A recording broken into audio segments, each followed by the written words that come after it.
And away we go. So good morning, good afternoon, good evening, everyone, wherever you happen to be in the world today. Welcome one and all to Coffee Talk. It is time once again for Coffee Talk Live, where we will be having some discussion about what is going on in the world today. We'll take a look at some clips from the news and share a little bit of dialogue with those of you who are able to join us for the live portion. And if you happen to be listening somewhere else and you wanted to join the live portion, you can find us Monday through Friday at 2 p.m. Eastern Standard Time on YouTube on Coffee Talk and Prepper University. That's at Coffee Talk Live and at Prepper University. You can find me on X at Coffee Talk Chat. You can find me on fistfulofradio.com, podcasting out of Atlanta, as well as Coffee Talk 2 on Restream, and that's the number 2. Naturally, I do read through as many of the comments as is reasonable for the benefit of those of you who are listening and not able to see. And I'll say hello to some of the people that have chimed in thus far. And let me know how the audio is. I'm still tweaking the audio because you know how it is. Frickin' Restream and God knows what. But so far, we've got Jimmy Slim joining us, as well as Helter, Dragon, Ace, Brian is here, WCM is here, Joe Doe is here. He says, leader of Jordan is at the White House with Trump. I think Trump is going to make a deal to send the Palestinians to Jordan. Wouldn't that be something? He said he was going to clear them out. Clear them out, put an end to all of that. Too much of the U.S. has been invested in all of that for too many years. So it'd be nice to be able to finally have a president put all of that mess to bed and just be done with it instead of investing anything in it. Or let them all kill each other. What the hell? Being joined today by Granny Smith. Here she is. Hi, Granny. She heard my name and she perked up. No, you don't have to get up, sweetheart. I was just saying your name. See how she favors the leg? As many of you are aware, Granny Smith is crippled. So she's not in pain or anything, but she does not like to put too much pressure on that leg. She typically will keep it suspended. As we get ready to dive into the realm of the ridiculous and see what is going on in the world today, JJ is here. He says, no notification today. Yeah, thanks, ScrewTube. Thanks for that. We really, really appreciate it.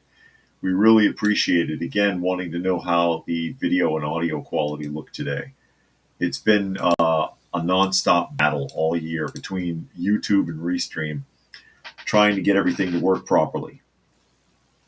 As we get ready to open up the first article here, and this is going to be from The Guardian, and it's something that came up yesterday. I see I'm getting a little bit choppy. That's because I opened the article up. Hopefully it won't act up too much. Guardian arc, and there's Nature Nerd. This is exactly this is exactly what we were going to talk about. Nature Nerd says the penny makes it easy to keep taxes and price increases at 1% increments, but if all we had was the nickel, it would be easier to adjust the increase by 5% increments, which would be terrible. That's possible. And Paul says, thank you for the bug out video. Good reminder to practice what you preach. Love the show. Semper Fi. Thank you. And for those of you who are not aware, I put up a new video on Prepper University today. Just a little walk and talk as I cut through the backwoods, deep into the woods, and I went down into where the swamps are and just had a little bit of discussion, reminding people it's not as easy as it looks. There's a lot of people that say, oh, I'm just going to grab my bug out bag and just take off, and I'm going to get off the beaten path. But off the beaten path to them is on a walking trail. And yeah, you can get bottlenecked on a walking trail real freaking easy. But into the first article, I appreciate that, Paul. It says, Trump tells the Treasury to end wasteful production of pennies. And there's arguments for and against this, and I get it. So Donald Trump has ordered the U.S. Treasury to stop minting new pennies, calling the coin's production wasteful. For far too long, the United States has minted pennies, which literally cost us more than 2 cents, the president said in a Truth Social post on Sunday night as he left the Super Bowl in New Orleans. Let's rip the waste out of the great nation's budget, even if it's a penny at a time. Well, it's a clever quote. While Trump did not mention the elimination of the penny in his campaign, Elon Musk's controversial Department of Government Efficiency, hold still, Doge called attention to the cost of making the coin in a post to X January. The penny costs over 3 cents. Well, how much is it? 2 cents or 3 cents? The penny costs over 3 cents to make and cost U.S. taxpayers over $197 million, and that's fiscal year 23. Adding that 4.5 billion pennies were produced in that fiscal year. So far, the Treasury Department, which oversees the mint, has not publicly announced any plans to stop the penny production. The department also did not immediately respond to a request for comment from The Guardian. They never do. The U.S. Mint produced approximately 3.2 billion pennies in 24, the most of any other coin, at a loss of 85.3 million. So the Treasury hemorrhaged 85.3 million making pennies in 2024. And this is the argument. Pennies cost about 3.07 cents to produce, an increase from 3.01 cents each in 2023. So Musk is correct. Trump was wrong. Trump underestimated the cost by saying it cost more than 2 cents. 3.07 cents per. But most pennies in circulation are never spent, triggering the U.S. Mint to increase or to create more. Where the hell are all the damn pennies at? It's unclear if Trump has the authority to halt penny production as Congress oversees the manufacture of coin currency. I can't tell with the Fed, but the U.S. would be one of several countries to stop manufacturing low-denomination cents. Canada stopped producing its 1-cent coins, also known as pennies, in 2012 due to production costs, as did Ireland, the Netherlands, Brazil, and others also stopped producing or circulating 1-cent coins. And there it is.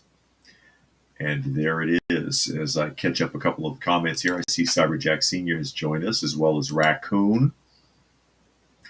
And Savage says 3 cents to make a penny. Digidollar, here we come. Yeah, it doesn't make any sense. Looking at it purely from a financial perspective, although like Nature Nerd had pointed out a little bit earlier, it does make it easier when you have to make adjustments to do them in single-digit increments instead of being forced to do it in a 5% increment. You can do it in a 1, 2, 3% increment and so on. So that does make sense from that perspective. It does make sense from that perspective as we pound our way through here. Or should we just take a chainsaw to it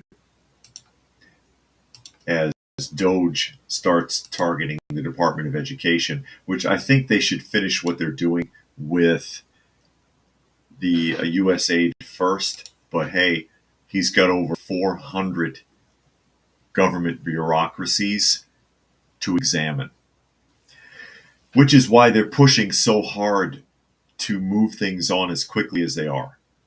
There's more than 400 government bureaucracies that need to be put under a microscope by Doge. And so I think there's a lot of room for error there. So they should be careful, but they probably feel like they can't afford to. We've got to get this done is the attitude. USA Today article, Doge slashes millions from Education Department research. Oh, too freaking bad. U.S. Department of Education moved to terminate nearly $1 billion in research contracts on Monday, a decision critics said depleted the government of vital data sources on American schooling and all but decimated the agency's research division. Here's the problem. Public school doesn't work.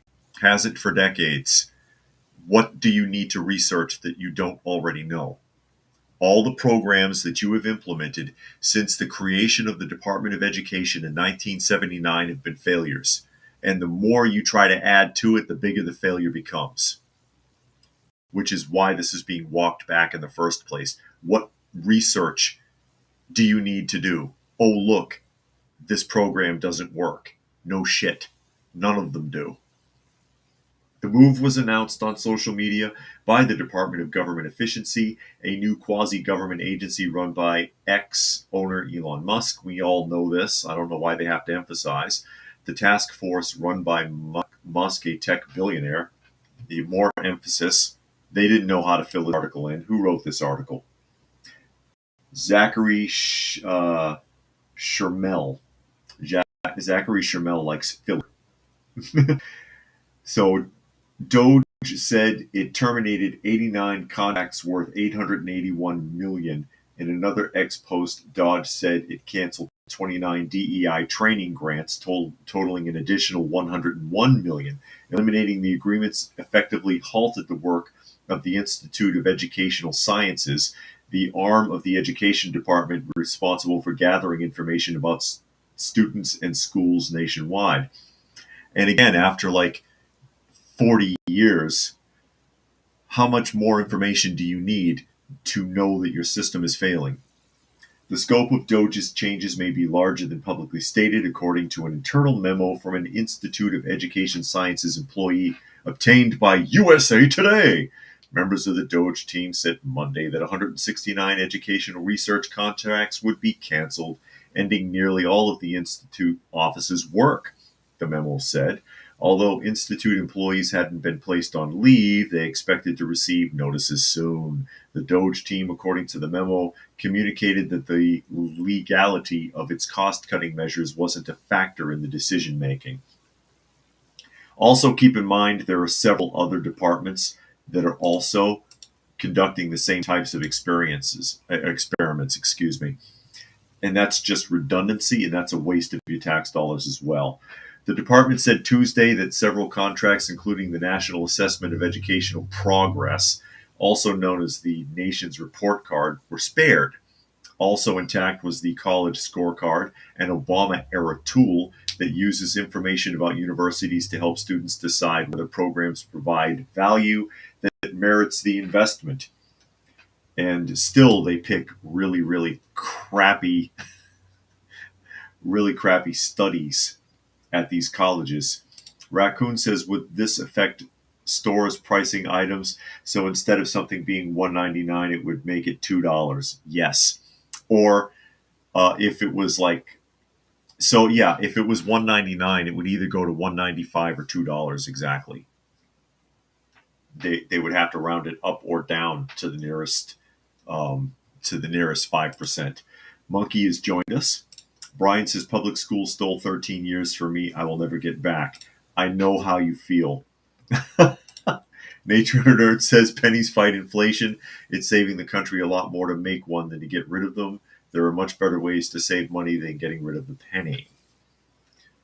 As we catch up here a little bit on the comments, Monkey says, I've heard from a teacher that teachers honors pre-calculus that students didn't even know that noon means 12. Multiplying by 1/2 is the same as dividing by 2, and etc. And the honors students are students that worked their butt off or actually put in effort of learning and are more well-behaved than a lot of average students 20 years ago. Yeah, but you would think that they would know what that means. And they don't. They don't. The modern public school educational system as it stands is a complete failure, and it has been on a downward spiral, clockwork right down the toilet since 1979 at least. At least back then there was actual school pride. You had actual school programs. If you were in school and you did not do well academically, there were alternatives. That's what shop originally was, and woodworking and automotive originally was, which do they even do that in high school anymore? And if so, are you actually earning a degree in it like you would at Job Corps, where woodworking turns into a degree in carpentry, or automotive turns into a degree in engine mechanics, and so on?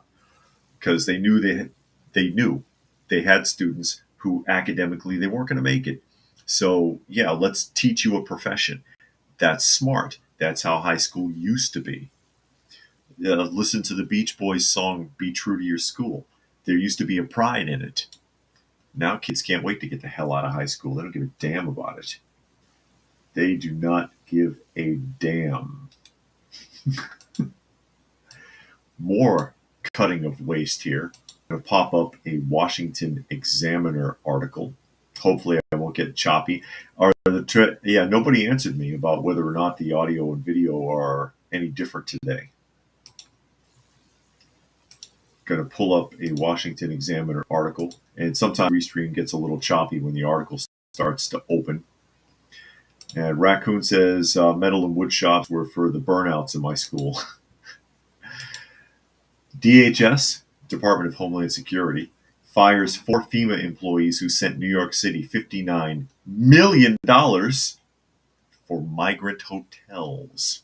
Oh, must be nice. Department of Homeland Security made a unilateral move and fired 4 Federal Emergency Management Agency employees, accusing the deep state activists of paying out $59 million to New York City hotels to help cover costs associated with the migrant crisis. Pardon me. It is the illegal immigrant industrial complex. It is not a migrant crisis. It is the illegal industrial complex. That's my take on it. DHS spokeswoman Tricia McLaughlin told the Washington Examiner Tuesday morning that the federal department was parting ways with 4 government workers because they went around leadership in order to pay out tens of millions of dollars to New York City, where millions were spent housing illegal immigrants from the border in luxury hotels in downtown Manhattan. Oh man, it must be nice. Send me $59 million. I'll spend it wisely. Effective immediately, FEMA is terminating. No cat would go hungry again in anywhere in my area. FEMA is terminating the employment of 4 individuals for circumventing leadership to unilaterally make egregious payments for luxury New York City hotels for migrants. Firings include FEMA's chief financial officer, 2 program analysts, and a grant specialist. So they must have worked together and did something sideways. Under President Trump and Security Noam's leadership, DHS will not sit idly and allow deep state activists to undermine the will and safety of the American people. Are you going to get that money back? Are they going to be prosecuted for fraud? The termination comes a day after Elon Musk's Doge alleged that the Biden administration dispatched $59 million this past week. It looks like he was right, to reimburse New York City for the massive amount of money it spent housing illegal immigrants who traveled to the sanctuary city during the Biden administration. They're not traveling there anymore. As a matter of fact, I've been seeing articles where groups and small caravans of people that have been traveling north across Central and South America are now turning around and heading back where they came from. They've caught wind of the fact that they're not being allowed just to wander through the border anymore, and they've been turning back, although in small groups. And that's a quote off of Doge. It says the team just discovered that FEMA sent $59 million last week to luxury hotels in New York City to house illegal migrants. And they're not really migrants because they're not here to work or as field hands. They don't have permits. They're illegal immigrants. Musk wrote in a social media post, sending this money violated the law and is a gross insubordination to the president's executive order. That money is meant for American disaster relief and instead is being spent on high-end hotels for illegals. A clawback demand will be made today to recoup those funds. Ouch. I was wondering if they were going to get that money back. I was wondering. Let me catch up a little bit here. Jimmy says it's a little choppy, but not bad. Is it choppy during the video clip going up? Because that's usually where it gets a little wonky, is when you open the video clips. Restream doesn't like it. But again, and JJ says he's not experiencing any chopping. But again, hopefully I'll be able to revert back to StreamYard And again, that's all out of pocket. That's all out of pocket. Um, I'm podcast to Fistful of Radio, but they don't pay me. I do not have a sponsor there. It's like being on public broadcasting. Nature Nerd says they were lucky. All they got is fired. They should be in jail for $50 million. Yeah, 59 million. I mean, if you did that at your bank or at your company, yeah, you'd be in jail. Sven says all funds improperly handed out are subject to clawback by federal law. There it is. There it is, Sven. But 4 FEMA employees that conspired. And Paul is here. He says Lima Charlie. The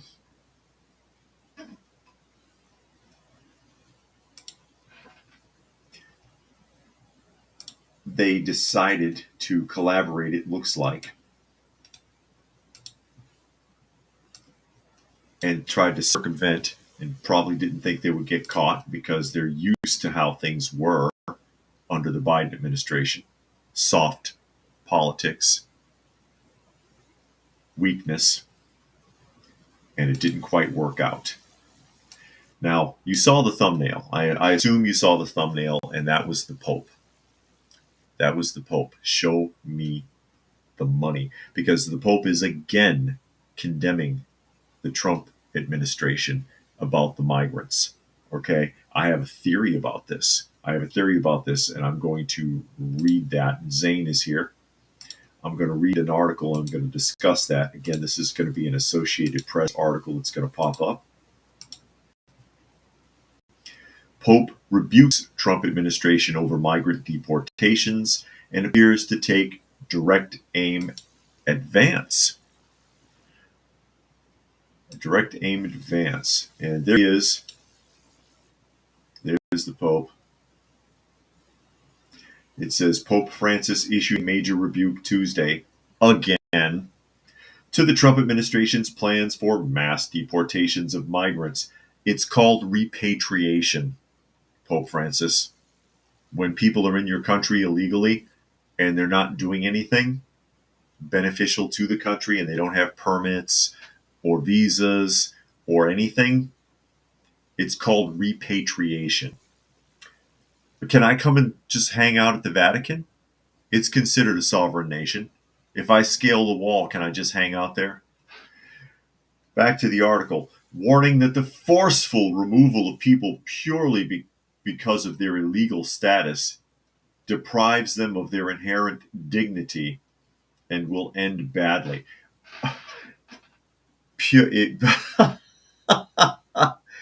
This is a quote. Forceful removal of people purely because of their illegal status deprives them of their inherent dignity and will end badly. Okay, so if I steal your car, putting me in jail for being a car thief for grand theft auto, I think that also deprives me of my inherent dignity, and I shouldn't be put in jail by that same standard. Francis took the remarkable step of addressing, it's hardly remarkable because this guy always has something to say. Francis took the remarkable step of addressing the U.S. migrant crackdown in a letter to U.S. bishops in which he appeared to take direct aim at Vice President J.D. Vance's defense of the deportation program on theological grounds.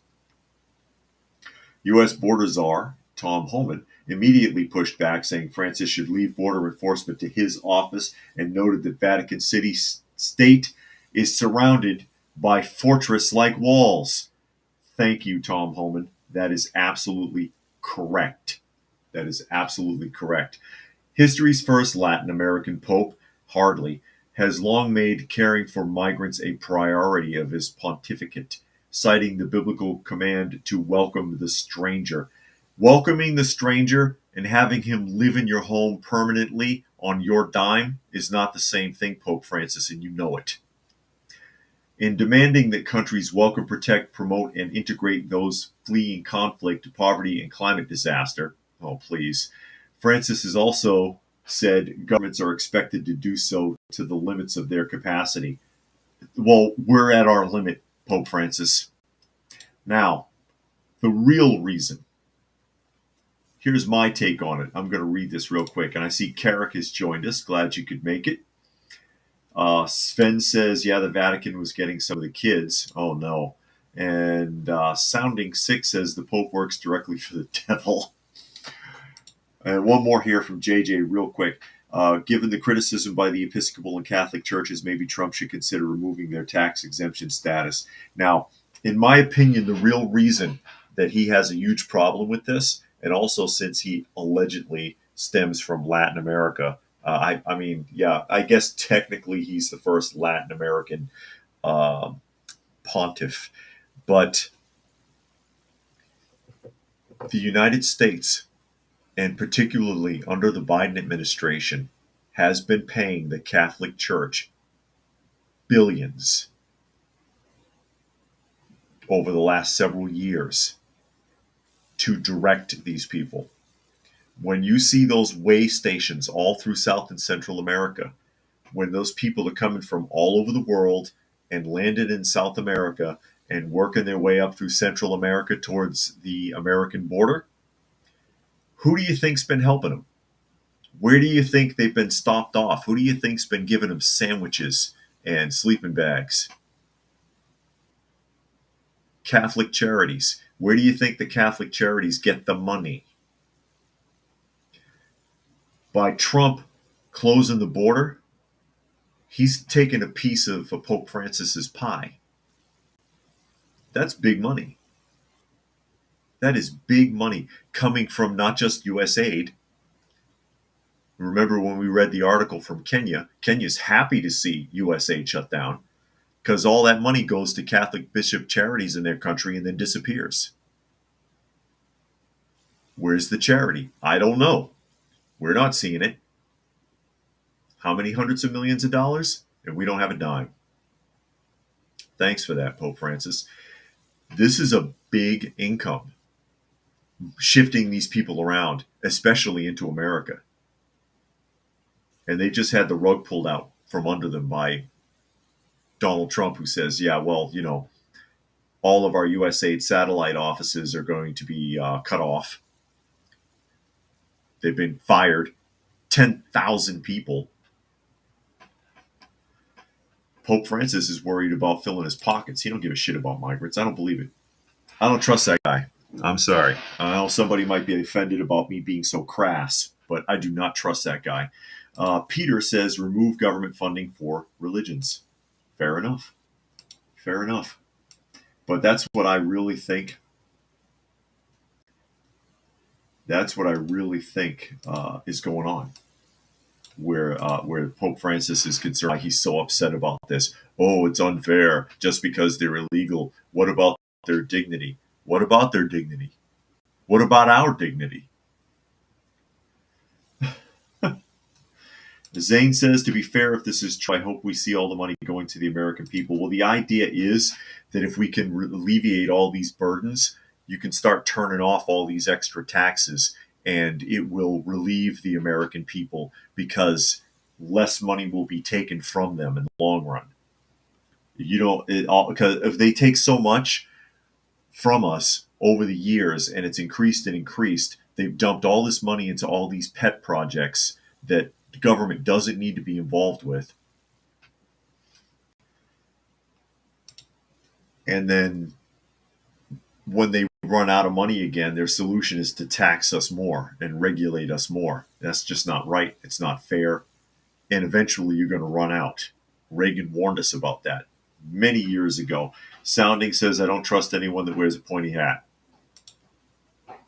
And Jericho says, most, if not all, churches are a money scheme. And Nature Nerd says some Christian missionaries believe the mass migration is a big opportunity to spread gospel since unbelievers from hard-to-reach countries are coming to them. Usually it backfires. Yeah. And Zane wants to know when he'll see his taxes go down. Give him a chance. He's only been doing it for like 2 weeks here. Everybody expects instant results, though. It's not always quite so simple. Now, this is one that I don't understand. I understand it, actually. ABC News article. I understand why this was done, but it doesn't look good. Let's put it that way.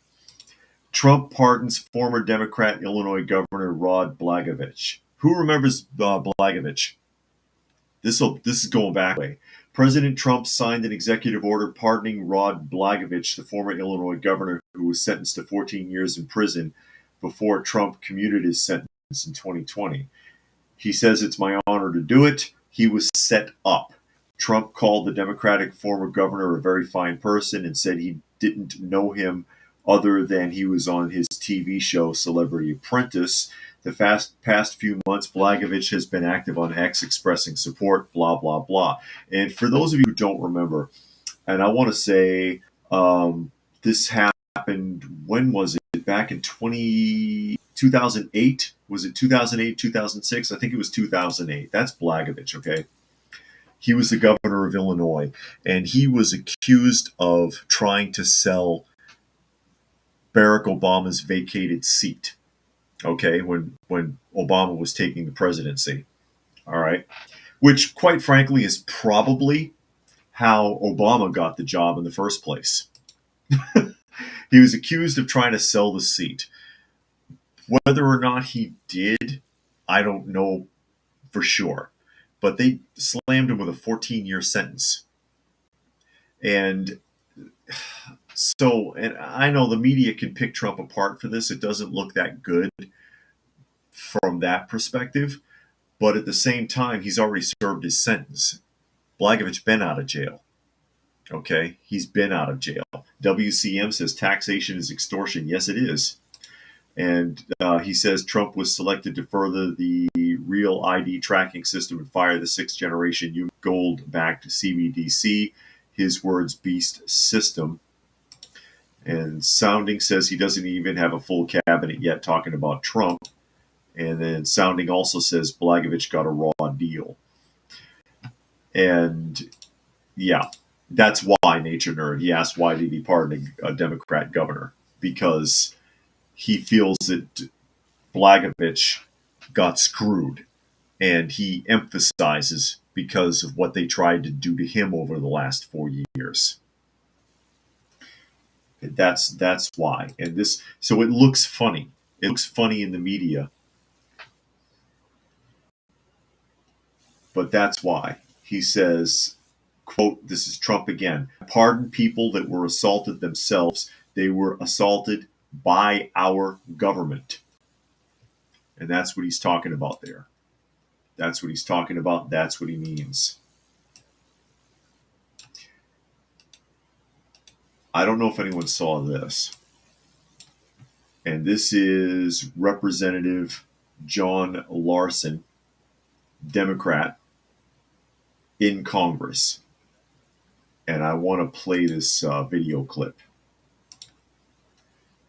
WCM calls it always been a selection, never an election. Yeah, I'm pretty sure that's probably how Obama got his seat. We're talking about Illinois, okay? Corruption Central, Illinois. So it doesn't surprise me. It doesn't surprise me that if he did try to sell the seat, it wouldn't surprise me. But 14 years, that's pretty excessive for that, unless there was something else tied to it, and I don't know that there was. ARN says, is that one cat that was MIA for a bit? The cat, they're talking about, our shelter cats, and I have a cat that is missing. It is now 2 that are missing. Another one's been gone for a couple of days, and the first one has not returned. And I have gone through the creeks, the lake, a swamp area back here, and some other wooded areas. No trace of them so far. I'm very concerned that either some predatory animal either scared them off or got them, or that someone might have hurt them or taken them that lives nearby. I don't know. I'm still working on it, but that bothers me a great deal. Usually they don't go far. Cats are very territorial, very family oriented, and they don't stray far. Usually they don't even leave our fence line, honestly. Sometimes they go past the fence and wander around in the woods, but they always come back. these two have not come back yet, and I'm very concerned about it. It's bothering me a great deal, actually, because I'm trying to, I try to watch out for them as best I can, and be a good steward of them since I've taken the charge of caring for them, and that's part of stewardship. I know stewardship in the Bible. People think money. It's not just about money. It's about so many other things. I could do a video on that. Sounding 6 says if the cat's alive, it'll be back, unless someone carted it off. So hopefully they will return. Usually they're not gone more than 2-3 days at the most. And this time, at this point, it's like a week for the one. Anyways, Representative John Larson, and I thought this was an interesting video clip. I'm not picking on him. Not picking on him. Let me be clear here. But I'm going to play this video clip. Let me know if the sound is okay. And now he's saying that he's not even accountable to the courts because he and the billionaire class have gotten together and said, don't worry, no one on the Republican side in the House and Senate who control both the House and Senate is going to speak up. Watch. And challenge us.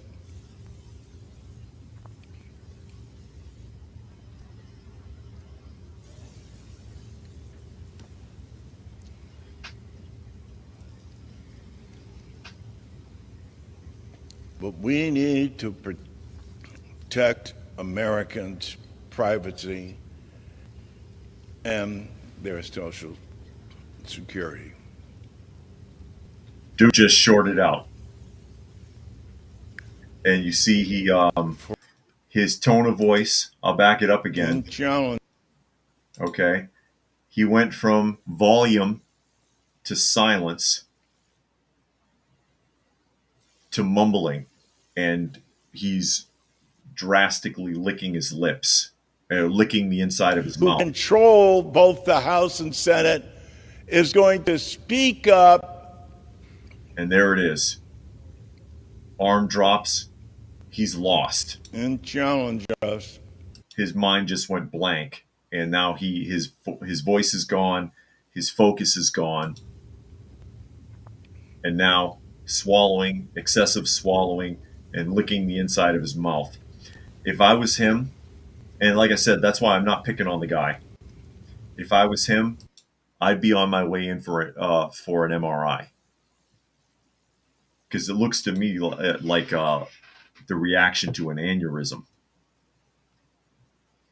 Nature Nerd says raccoons, coyotes, eagles, owls are dangerous towards cats. Yes, indeed. And Monkey said this is really when term limits are needed. Yeah, that's why I'm all for that. Again, they're the ones that would have to vote for the term limits. They'll never do that. I picked on Maxine Waters last week about that whole thing. The woman is 86 years old, been in politics since 1973. Millionaire, her and her husband, millionaires. Since 1973, what the hell has she ever done that's useful for anybody? Sounding says growing up had a cat that would go away for months, but it always came back and hung around for a while and then would go off again. Interesting.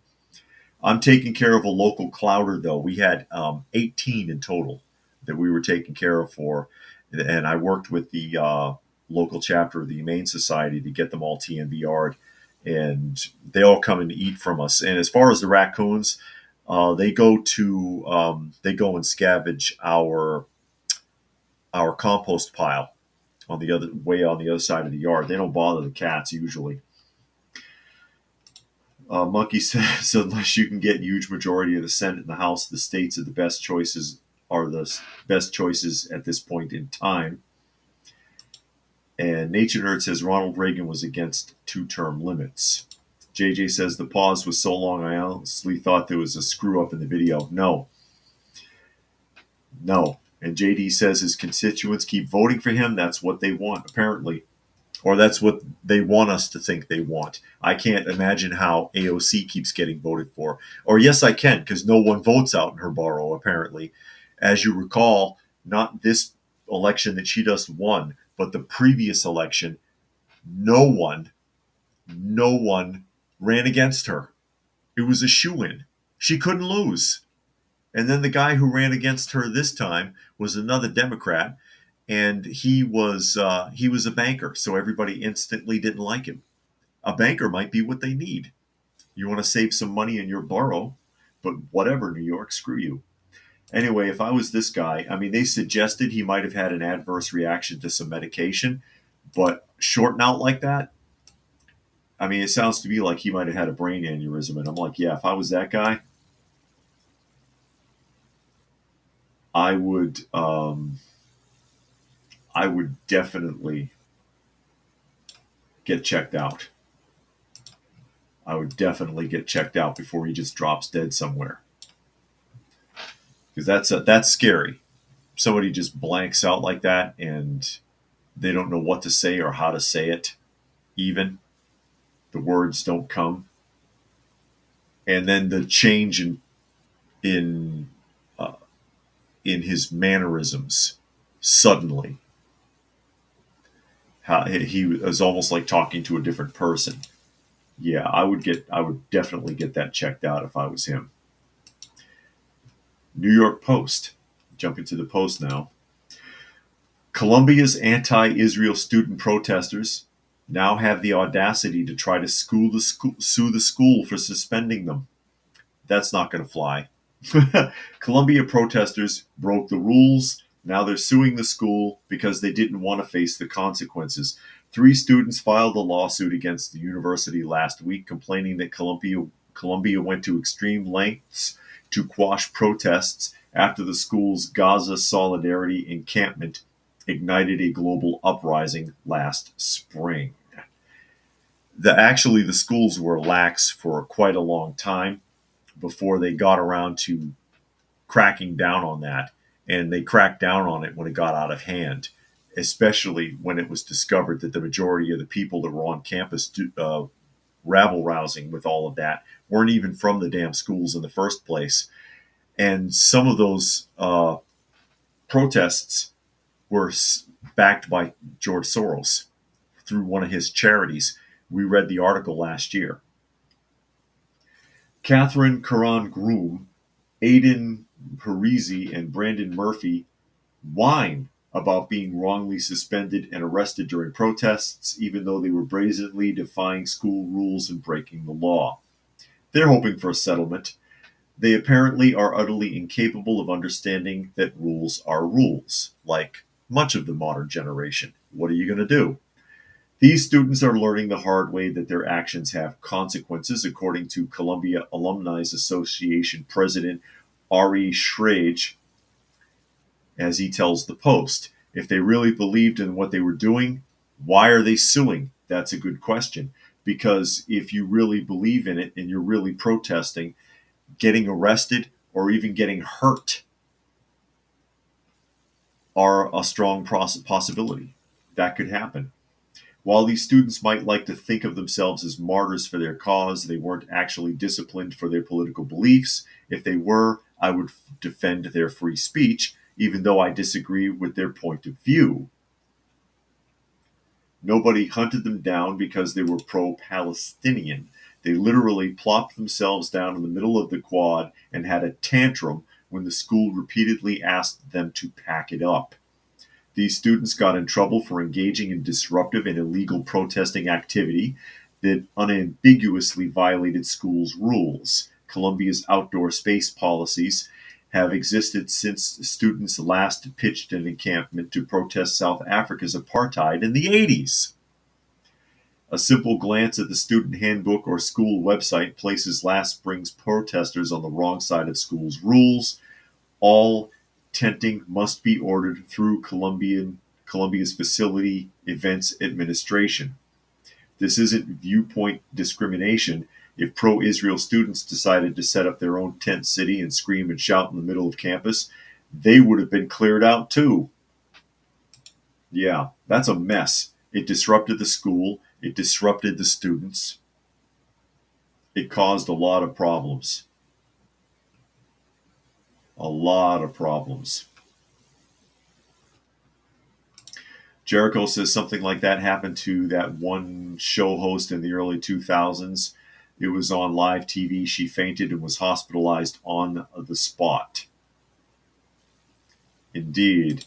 And WCM said you already discussed the AI guy, Larry Ellison, and his children. The children own the Terminator franchise. No, did something happen? Did something happen? And there's Bob67 from across the pond. JD wants to know who's the author of that particular article. It says Ricky Schlott. Ricky Schlott is the author. But yeah, bottom line, they're suing. They're trying to sue the school for punishing them for violating the school's rules that they signed on for when they came to the school in the first place. They thumbed their nose at the rules. Yeah, the article was a little snarky, but they violated the school's rules, and now they think they're going to get a paycheck out of it. Welcome to the modern world. Everybody wants a check. You get a check, and you get a check, and you get a check. Tuck is here. Says driving and now in a waiting room. Hopefully it's not at the doctor's office. Speaking of the doctor's office, more bird flu scare. We've been reading one of these every day now, and this is from MoneyWise. We pray about it every day. This North Carolina farmer with 1.6 million hens producing 1.2 million eggs per day gives some unique insight into America's egg shortage. 1.6 million hens. That breaks my heart. That breaks my heart. 1.6 million hens, because you know every single one of those hens is in a little box, shoulder to shoulder with two other hens, and cannot move and probably has never moved their entire lives. And all they do is eat feed that is dumped in front of them constantly on a long trough that spans for probably half a mile and lays eggs. Indeed. It says for nearly 4 years, hold still, the article's jumping. For nearly 4 years, avian influenza has ravaged poultry farms across the U.S., forcing farmers to cull entire flocks and sending egg prices soaring. And again, I will remind you, you're not going to catch avian flu from an egg. You're not. You cook that egg, you're fine. So I don't understand this. In Union County, North Carolina, Alex Simpson, president of Simpson's Eggs, has watched the crisis unfold with growing concern. Quote, we just can't get ahead of it no matter what we do. We pray about it every day. It's a big fear. So far, Simpson has avoided an outbreak at his farm, home to 1.6 million hens that produce 1.2 million eggs daily, but not without radical interventions. He and his fellow poultry farmers are on the front line of a costly disease. Only costly because the government keeps forcing them to kill these birds. Under USDA regulations, if even one bird tests positive for the virus, the entire flock must be eradicated to prevent the possibility of further spread. According to Simpson, that policy has led to the loss of nearly 20 million birds since January 1st. It's only February 11th today. So in 42 days, 20 million birds have been exterminated. And all the FDA has to do, or the USDA has to do, is prove that a single bird at a poultry farm has it, and that entire poultry farm has to be wiped out. And you wonder why egg prices are so damn high. Bob67 wants to know if we have Quorn, and that's Quorn, Quorn meat substitute in the U.S. Yeah, they do sell that here. Is it a orange and green label? They do have that. They do have that.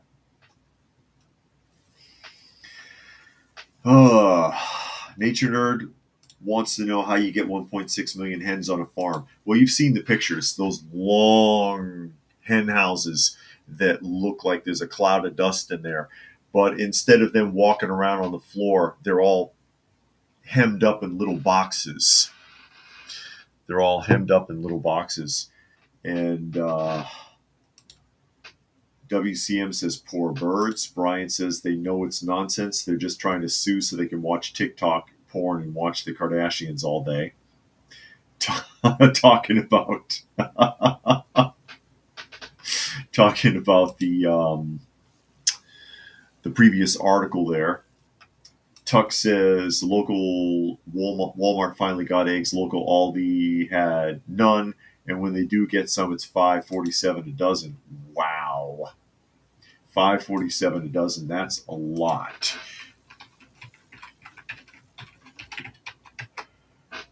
But yeah, you get 1.5 million hens by cramming them, and I'm going to show you here. Let me see. I'm going to pull up some images of what these hen houses look like. But that's your problem. Literally, one, all they have to do, can you even prove it? Can you even prove it? Oh, the USDA said, oh, this one tested positive. Sorry, they all got to go. Here's a couple images coming up. That's the inside of one of those hen houses I was just talking about. You see all the waste on the floor falling down from the cages, and all the chickens with their heads sticking out on both sides. Okay. Let's see if I can expand that image. Nope, where'd it go? Hold on a second. I'm gonna expand the image for you.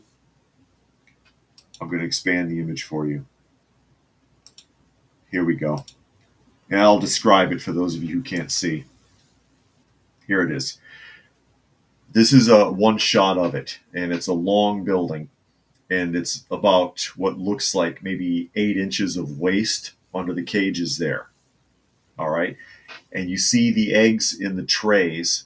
That would be like a little conveyor if it's not being hand-picked. Sometimes there's a conveyor there that transport the eggs as they drop, because there is no nest. The chicken is locked up. Their head is sticking out so they can eat. If they lay an egg, it comes down a little hopper and lands in that tray, and all the waste just drops onto the floor and gets hosed away later. This is why they're sick.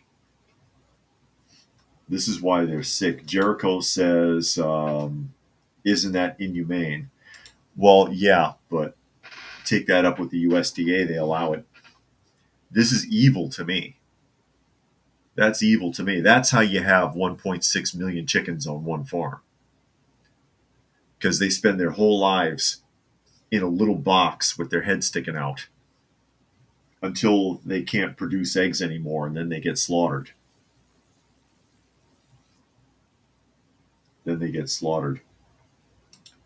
JD says you can likely eat avian flu infected eggs raw and be fine. Even the salmonella bacteria is just to scare people. How many athletes drank raw eggs in the 70s and 80s? Yeah. I mean, you're cooking it, but I mean, since you're ingesting it, digesting it, odds are you wouldn't catch it. It's just like what they tell you about HIV or AIDS. If you drank from the same cup, you're not going to catch it. That's true of a lot of viruses. This is how you have that many chickens on one farm. And that's, to me, I can't stand looking at stuff like that. That's heartbreaking. That's a heartbreaking image.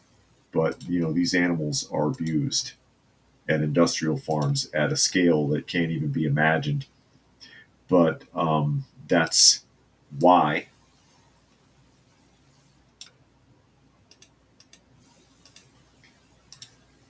that's how that works. That's how that works.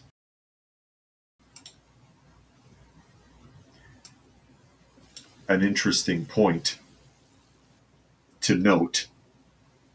I'm trying to get a video clip open here so that I can round off. Here we go.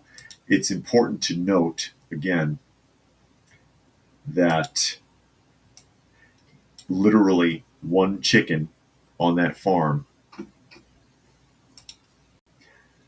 will result in the entire farm's population being exterminated.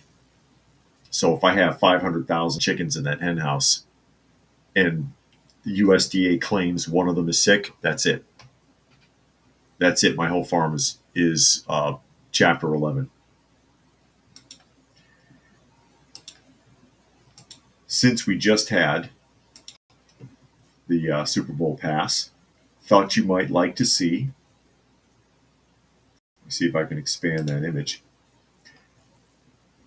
I'd like to see how Eagles fans react. I'll just share this with you here really quickly. Why does this have to be how people act after every freaking Super Bowl? Get the audio going. You tell me how come after every time there's a Super Bowl, whatever city it is turns into Gotham City without Batman.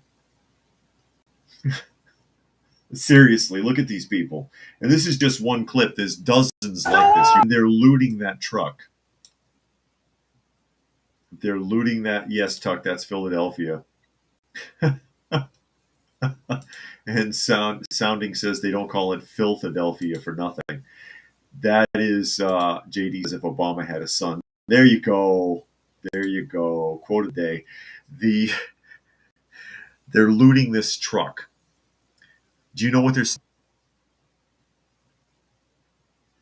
You'll never guess. Did anybody see what they're stealing off this truck? It's a truck full of towels. They're looting a truck full of towels. I like those rolltainers though. The rolltainers I've had to deal with are the cage ones, and those things get stuck on everything. But yeah, that's a truck full of it's like a laundry service truck, and it's completely full of towels. They're stealing towels. Let me get them towels, my ninja. I heard the N-word about 50 times in that clip. Oh, but there is diversity, because there were some white people in there too. Also, stealing towels. And Violet says, don't steal. Government hates competition. No kidding. Nature Nerd says, Philadelphia won. Why are they rioting? I don't know. Because people are stupid. People are stupid. Hey, Granny Smith. Granny Smith took the chair, everybody. And with that, I will have to... one more here. King Doe says, wouldn't you know there's a large amounts of self-proclaimed communists in Philadelphia. Last year had thousands marching through the streets, signs and flags, and all incredible. But yeah, people are stupid, and that's just proof. But you don't need to take my word for it. You can look around anywhere that you live, and you'll find plenty of morons. So with that, we are at the top of the hour, so I will go ahead and start signing off. Again, you are listening to and or watching Coffee Talk, and you can find the live portion Monday through Friday at 2 p.m. Eastern Standard Time on YouTube on Coffee Talk and Prepper University. You can find me on X at Coffee Talk Chat. You can find me on fistfulofradio.com, podcasting out of Atlanta, and Rumble, Coffee Talk 2 with the number 2, not the word. So thank you, everybody, for joining us here today. As always, hope you got something out of the conversation, and we will catch you again tomorrow.